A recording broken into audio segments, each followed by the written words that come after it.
Sahabat Arca dimanapun teman-teman berada, malam hari ini saya percaya dimana kita berada dalam berkat Tuhan, dalam penyertaan Tuhan, dan semuanya teman-teman sehat-sehat, menjalani segala aktivitas pekerjaan, diberkati Tuhan dan sukses selalu. Amin. Haleluya.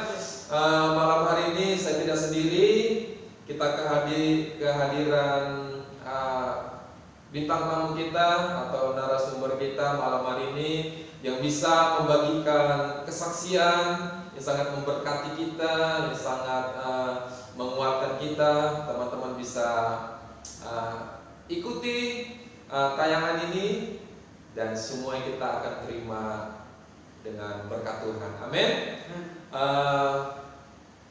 Langsung saja, tidak mengulur-ulur waktu, saya minta bintang tamu kita bisa memperkenalkan dirinya untuk teman-teman kita yang menyaksikan tayangan ini.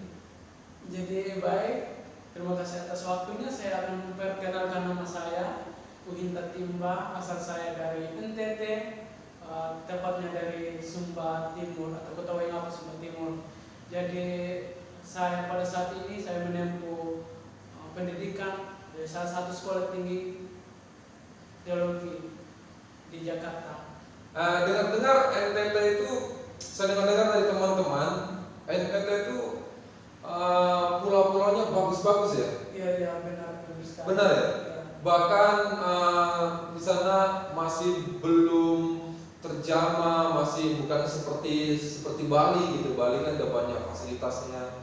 Tapi saya melihat dari teman-teman yang ada di sana, melihat pulaunya bagus-bagus banget, pemandangannya luar biasa. Teman-teman, sahabat-sahabat semua yang ada waktu boleh nih main-main ke Kupang, ke NTT, bisa menikmati keindahan pantai di sana, pemandangan di sana. Oke, ngomong-ngomong, Saudara Uin tahu apa tadi kita panggil Sobat Arca, tahu nggak? Ya, itu sih yang ada di pikiran saya. Kok nama yang keren banget, penasaran banget kan? Penasaran ya? Namanya keren banget, Sahabat Arca gitu kan? Jadi penasaran sama penyanyi apa Sahabat Arca itu? Oh gitu. Jadi Sahabat Arca ini itu nama channel YouTube saya.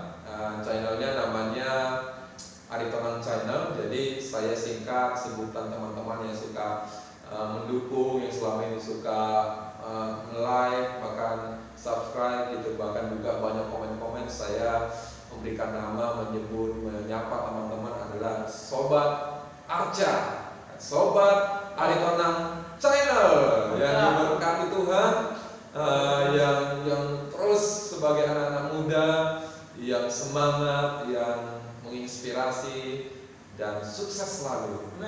Oke, kita langsung saja dalam perbincangan kita. Menurut data atau informasi, ini keren banget bahasanya, menurut data. Tapi lebih pastinya saya mendengar dari teman-teman dengan cerita dari Saudara Uhin ini bahwa Saudara Uhin datang ke Jakarta ini hanya bermodalkan pakaian seadanya yang ada dipakai cukup, yang ada di badan. Bermodalkan itu untuk memberanikan diri sampai ke Jakarta ini. Ini sangat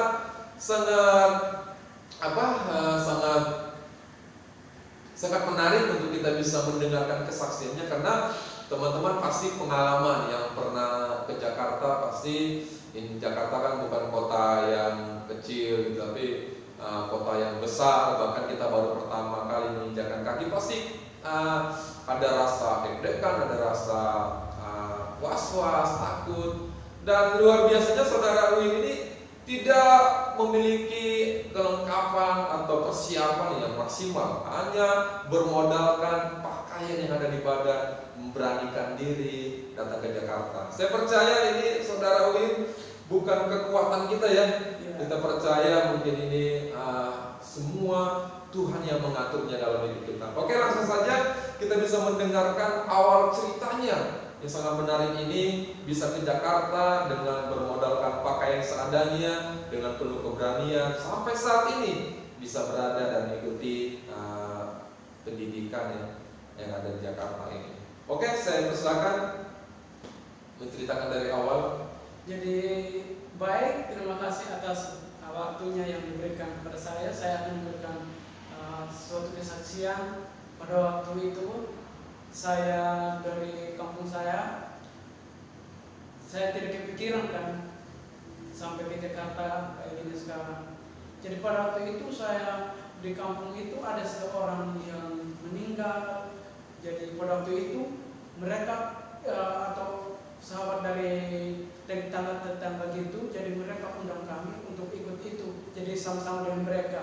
Jadi pergi ke tempat itu, ke tempat penguburan itu untuk pemakaman. Oh, ada kedukaan. Ada kedukaan. Nah, jadi waktu itu kan saya juga ikut pergi di situ pakai bis. Jarak dari tempat itu dari kampung saya itu sekitar 3 jam sampai ke tempat itu. Jauh juga ya? Iya. Tapi biasanya memang kalau di kampung itu, karena saya juga punya kampung di Medan, itu biasanya kalau ada kedukaan itu acara yang bukan bisa dibilang bukan acara kedukaan yang sangat sedih banget, tapi di situ penuh dengan keramaian karena kita bisa bertemu dengan keluarga besar, teman-teman semuanya. Jadi kalau di kampung itu hal kedukaan itu menjadi hal yang bisa juga dibilang kita bisa bersukacita, bergembira, kita bisa ketemu bersama teman-teman, bersama-sama saudara. Oke, begitu ya? Iya. Oke, bisa dilanjut. Jadi itu kan, jadi situ kan bisa 150 lebih orang kami yang ikut pada waktu itu. Jadi 150 pakai orang. sampai ke tempat itu, dan saya ingat banget itu waktu itu hari Kamis sorenya itu. Kalau di sana kan acaranya ada malam PM-nya sampai besok paginya lagi penguburan. Oh, Jadi paginya lagi, malamnya lagi bisa ada lagi acaranya lagi. Jadi malam ini sebelum besok dikebumikan ada acara, biasanya ada adat nggak di sana? Iya, ada. Oh, sama juga, kita juga di Medan itu ada acara kayak malam pemakaman, jadi ada acara adat. Tapi ini besoknya dikebumikan, ada lagi acara malamnya lagi. Iya, ada lagi acara malam. Jadi paginya lagi baru pergi sama keluarga semua. Itu biasa ngumpul bisa ribuan kali ya? Iya, bisa ribuan. Pada waktu itu sekitar 1.500 orang kan yang masuk ke tempat itu. Itu hadir hanya sekedar hadir atau ada pesta motong ayam, kambing, sapi gitu? Iya, ada potong kambing, sapi yang pakai makan kambing, sapi, kerbau. Jadi semua kan kode undang kan kalau udah keluarga gitu kan bawa babi yang secara adat gitulah, jadi babi, ada yang bawa kerbau, kuda, sapi gitu. Jadi pada waktu itu kan ada cara potong-potong gitu juga. Iya ya. Jadi sampai di situ pada malamnya itu, waktu berangkat dari kampung saya ke tempat itu sekitar malam sampai di sana. Jadi malamnya itu paginya lagi sekitar jam 10-9 itu penguburan. Jadi penguburan, habis penguburan kayak gitu, jadi masih ada lagi acara-acara lagi. Jadi malamnya lagi ada lagi acaranya lagi. Pas malam lagi itu sekitar jam 12 saya kan kumpul sama teman-teman, jadi ngobrol-ngobrol, jadi ramai kan, jadi senang pada ketemu sama teman-teman semua yang pernah ketemu udah lama gak ketemu, jadi senang cerita ngobrol-ngobrol kayak gitu kan. Jadi teman-teman yang lama nggak ketemu, mungkin teman-teman SMP bisa ketemu di situ gitu ya. Iya, dari berbagai kampung. Jadi teman-teman semuanya, mungkin teman-teman yang mungkin banyak belum tahu adat yang ada di sana seperti itu. Jadi di daerah-daerah itu ada adat-adat khusus dalam pemakaman orang kedukaan. Seperti tadi yang saudara Uhin sudah sampaikan bahwa itu berkumpul semua saudara sampai bisa ribuan orang. Tadi dikatakan 1.500 orang berkumpul di acara kedukaan itu. Kalau kita bayangkan seperti di kota Jakarta ini, itu seperti apa ya, bisa dibilang kayak acara konser ya. Konser misalnya konser slang gitu kan, Dewa gitu kan. Jadi band-band yang, tapi di sana bukan acara konser, ini acara kedukaan. Tapi ini nggak tahu ini ya, kalau di kampung kami itu karena kuat ikatan saudara, karena itu sudah adat istiadat, bahkan juga itu sudah menjadi kebudayaan. Jadi budaya untuk bersama itu, budaya untuk berkumpul itu sangat kental sekali. Begitu juga ya yang ada di NTT ya. Jadi di sana gak ada istilahnya karena udah saudara, jadi gak ada istilahnya buat kita gak usah datang dulu deh, nanti dulu. Di sana harus, karena kalau kita hadir, kita membawa keluarga kita, membawa nama keluarga, bahkan juga kita menghargai satu sama lain bersama-sama dengan saudara. Oke, sangat menarik. Tadi kita sudah mendengar sedikit tentang keadaan budaya yang ada di NTT, tepatnya di daerah Sumba ya. Oke, lanjut aja. Seperti tadi yang sangat menarik yang saya dengar, datang ke Jakarta dengan bermodal pakaian seadanya. Jadi bisa diceritakan awal mulanya bisa mendapatkan kabar untuk bisa sampai ke Jakarta seperti apa? Jadi pada waktu itu kan, jadi berat saya kan masih waktu SMA. Jadi waktu SMA kan udah lama ya? Udah lama. Jadi pada itu mereka nawarin kayak gitu kan. Jadi saya kan, saya iya kan, tapi kan gara-gara udah lama kan itu jadi kan enggak pikir saya kan, dan dalam pikiran saya kan enggak jadi kayak. Enggak jadi. Oh, jadi dari awal sudah pernah ditawarkan dari SMA gitu. Iya, udah pernah, tapi waktu itu kan karena enggak ada kabar, jadi saya kan dalam pikiran saya enggak jadi gitu ya. Luar biasa. Jadi ikut jadi acara kemana, jadi gitu kan. Jadi enggak kepikiran. Gitu ya. Jadi pada waktu itu kan, jadi malahnya itu kan mereka langsung datang di situ sekitar dari jam 12. Mereka yang jemaat dari jemaat itu kan yang pergi ambil saya ke situ. Mereka masih pergi cari saya ke kampung saya lagi itu. Mereka pergi ke pagi sana, pergi ke kampung saya kan dari kota itu masih jauh lagi. Sampai ke kampung saya itu kan enggak ada rekan saya, enggak ada di sana. Pergi ke tempat tempat. Jadi kamu kayak dicari-cari kayak ini seorang yang dicari gitu, tapi bukan buronan ya. Iya. Bukan buronan, bukan ada kasus gitu ya, tapi ini untuk membawa kabar yang baik, kabar sukacita.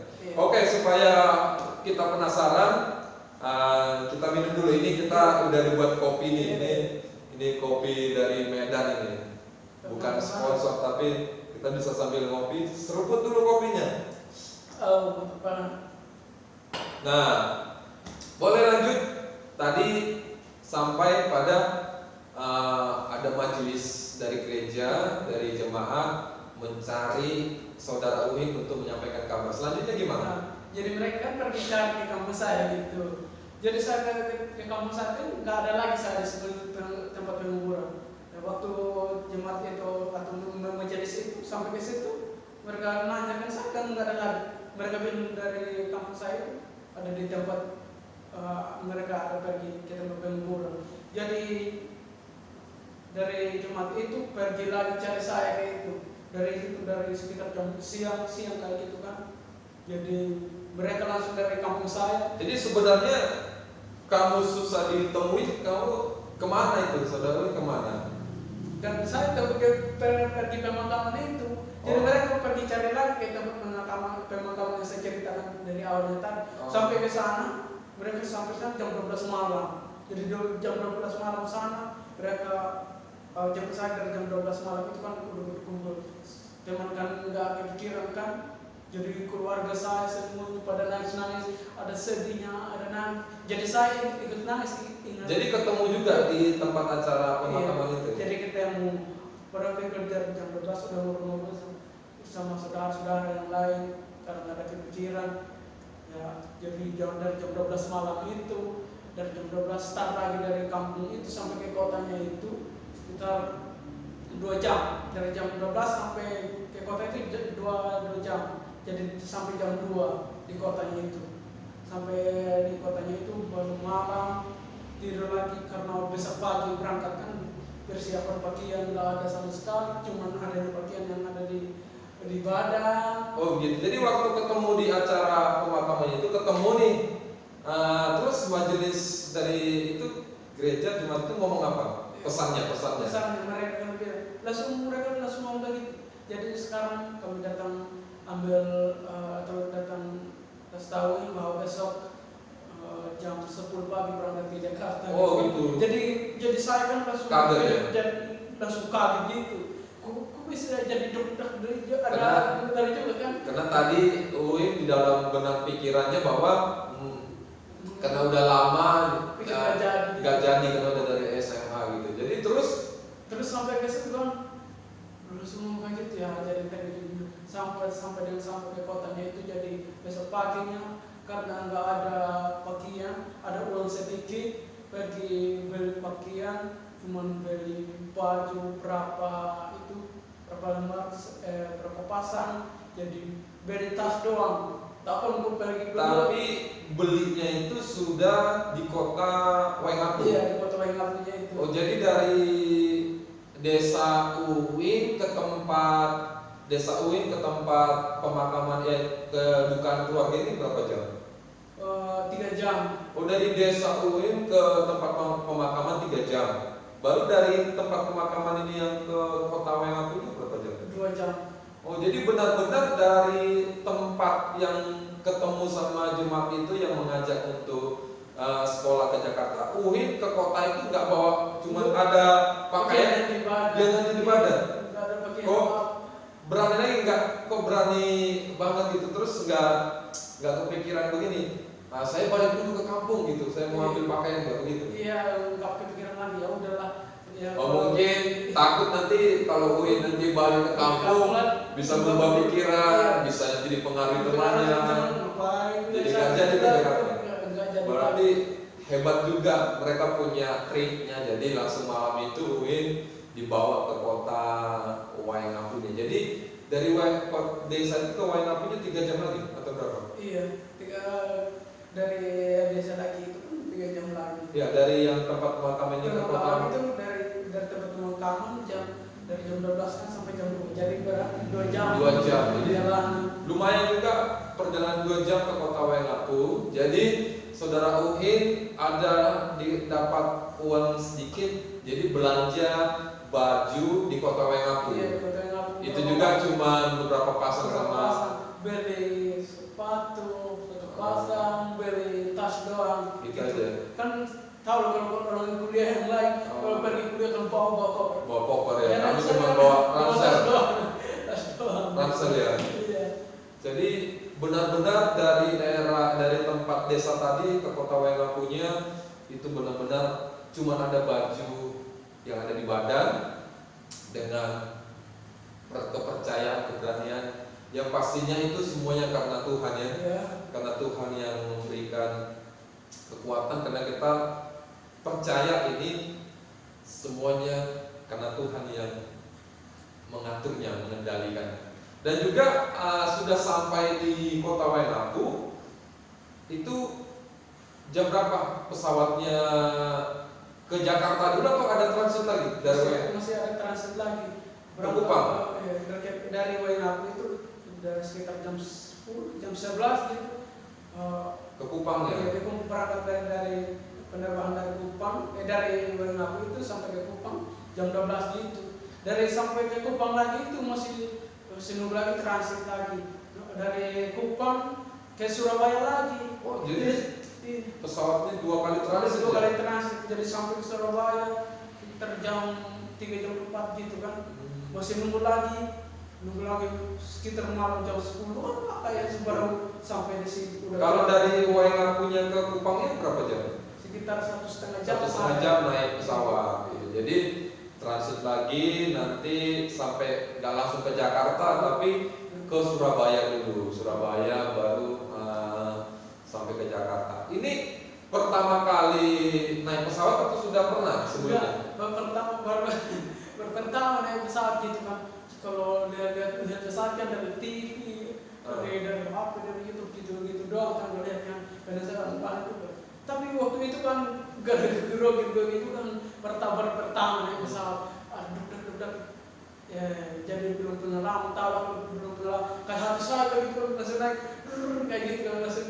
Tapi pasti saya juga pernah merasakan. Jadi pertama kali naik pesawat pasti kita juga bisa dibilang was-was juga, takut. Tapi ada juga penasaran yang kuat. Oh, saya mau rasain gitu, saya mau pengalaman gitu ya. Gitu ya.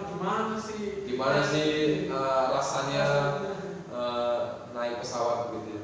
Nah terus ini sangat menarik bahwa apa yang menjadi kekuatan atau kepercayaan yang yang pegang yakin saat tadi ketemu sama majelis jemaat yang ada di tempat di pemakaman, menyampaikan mau ke Jakarta kan nggak gampang gitu kan, karena Jakarta ini bukan seperti kampung kita di sana yang kecil, tapi ini kota yang besar. Maksudnya apa yang membuat Uhid yakin akhirnya bilang oke, saya siap ke Jakarta gitu?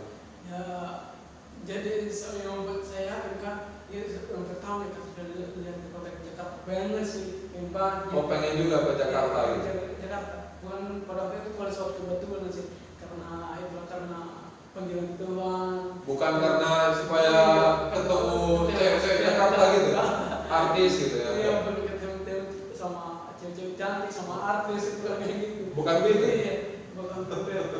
Tapi kan penasaran banget juga sih kan kalau lihat di TV, sekolah sekali ini. Lihat Monas, lihat Taman Mini gitu, jadi penasaran. Tapi itu kan hal yang mungkin tambahan lah. Tapi hal yang sangat esensial, yang sangat prinsip yang ada di dalam Uhid itu meyakinkan, berani itu. Kalau tadi kan tambahan lah, sampai kita tadinya lihat Jakarta di TV, saya mau pengen menginjakkan kaki ke sana. Tapi kan hal yang prinsip gitu, yang esensial, yang bisa membuat kita yakin itu, yang klik di dalam hati kita apa? Yang buat yakin Uhid, saudara Uhid percaya. Ya, jadi kayak gitu kan. Yang membuat saya yakin dari itu kan, dari sana kan bisa sampai ke sini kan, ya semua itu kan betul lah kan, dari Tuhan semuanya. Dari Tuhan.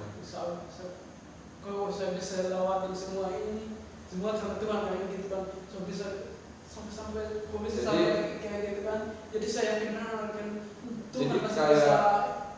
Kayak berserah gitu ya, berdoa. Jadi kayak Tuhan, kalau ini dari Tuhan, lancarkan semuanya. Ya, berdoa kayak gitu dari awal. Kalau ini panggilan Tuhan ini ya semuanya saya serahkan kepada Tuhan. Ya, kalau jalan Tuhan, izinkan semuanya berjalan dengan lancar gitu. Jadi tadi sangat menarik tadi yang Uin cerita waktu mendapatkan kabar mau ke Jakarta dan juga keluarga besar tadi jadi nangis, jadi sedih itu. Kenapa bisa nangis gitu? Jadi mereka kan nggak kepikiran kan, kalau saya melihat saya kan di kampung kan, kalau kamu kan orang nggak ada apa segala macam. Kok bisa diisi dia kayak gitu kan, yang jadi yang lain pada nangis atau sedih gitu ya? Sedih gitu juga pada nangis begitu. Atau mungkin dalam pikiran mereka atau kok anak ini kok beda dari yang lain. Mungkin dalam pikiran mereka kayak gitu, tapi kayaknya jadi mereka pada nangis. Jadi saya juga kalau nggak ada yang nangis, jadi ikut nangis juga ya. Jadi terharu, mungkin keluarga besar terharu.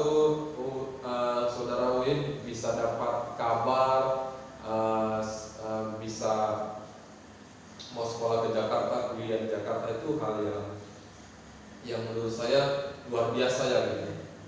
Jadi keluarga semua terharu, nangis gitu ya. Bukan ada yang ini, yang senang gitu. Pada nangis, pada sedih semua. Jadi berarti Uin cukup di dalam keluarga itu baik ya gitu ya, di lingkungan. Karena biasanya kan kalau orang yang nakal di daerah itu senang kalau orang biar aja pergi, biar nggak ada yang buat kacau di desa ini gitu. Berarti kalau saudaranya nangis, bersedih, terharu, itu berarti Uin cukup baik lah di sana ya gitu. Jadi nggak gak membuat masalah, membuat malu keluarga gitu. Jadi sangat mungkin bisa dibilang disayangkan atau sangat tidak menerima perpisahan gitu kan, perpisahan sementara karena pergi ke Jakarta. Sudah mendengarkan kesaksian sangat memberkati kita semuanya. Saya banyak hal yang saya dapatkan dari kesaksian dari saudara Uhin bahwa saat Tuhan punya kehendak, punya rancangan, punya panggilan dalam hidup kita, kita jangan takut, jangan khawatir. Bahkan Tuhan memanggil kita dalam keadaan yang mungkin kita melihat semuanya tidak tersedia, semuanya serba kekurangan, tapi di situ Tuhan ingin kita bisa percaya dan berserah kepada Tuhan.